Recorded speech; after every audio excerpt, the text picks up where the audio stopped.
What's up everyone, welcome back to Planet Auditory. My name is Zackary Harris and today I'm in Sarajevo in Bosnia. It's pretty much my second day here today. Yesterday we had a fun-full day. Me and a bunch of people from the hostel I'm staying at went to this abandoned old bobsled track that was used in the 1980s Winter Olympics here. Shout out to Lachlan Rowe and Jaden Pollard. Imagine if we had skateboards here. I think we could die, but you could definitely give it a go, man. This is sick.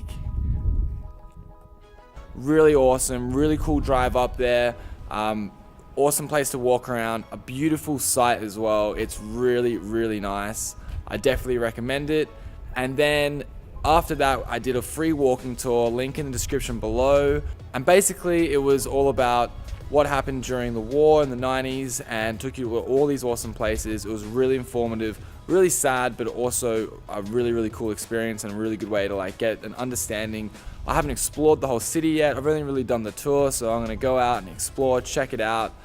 So far I think this is a pretty cool place, and the war was very centered here, so there's a lot of damage and there's a lot of history here. So if you are traveling through Bosnia, definitely come and check it out because it's really, really interesting. It's a really nice day. It's absolutely beautiful. So let's go check out Sarajevo.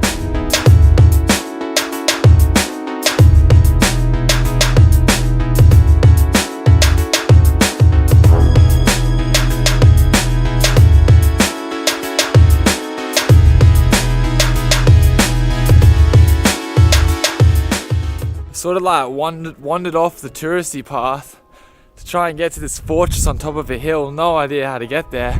And now I'm down all these little lanes up on the mountains. There's no one around.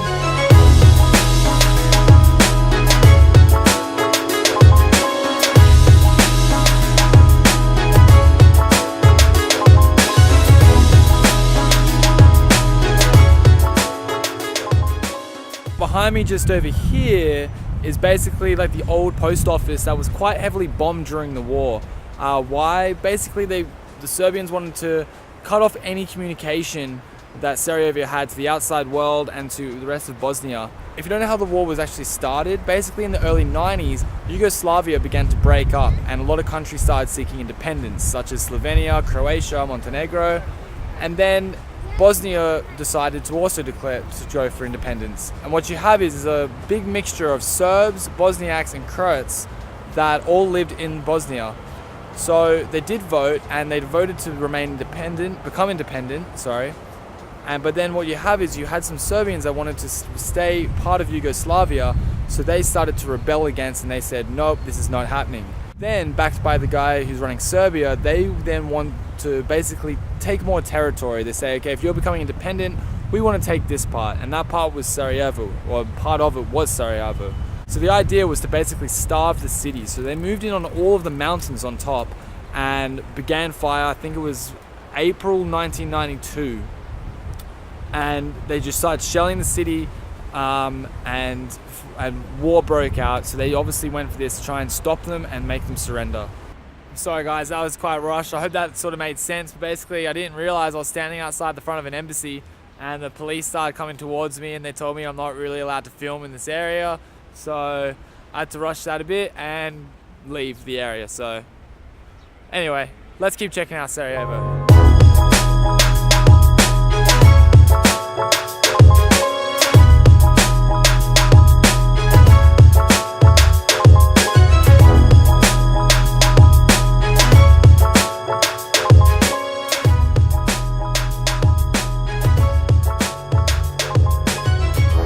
Now behind me here is a perfect example of Bosnian dark sarcastic humor. So when the war was on, obviously all the supply lines were cut off and the idea was to starve everyone and get everyone out of the city to make them surrender. So the UN started sending them food through underground tunnels, and this is a representation, basically a model of what they used to send.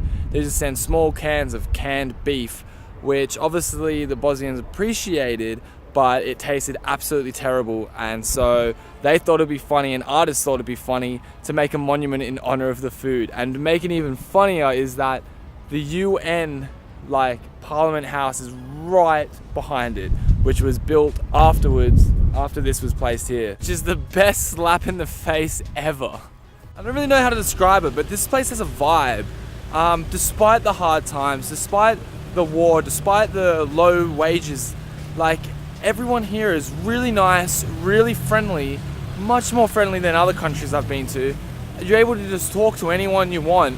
I've been going to art galleries, I've been going to like awesome little bars, and it's got this like soul vibe to it that really like draws you in.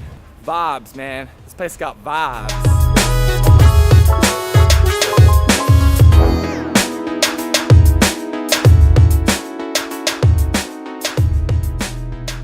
Going to end the video here today, guys, so thanks all for watching. I tried really hard to get some music because I know I haven't been recording a lot, and a few people were supposed to get me some instruments, but it just hasn't happened. It sort of fell through, so but we'll keep trying. I really want to record some Balkan music, so next video will be out on Monday.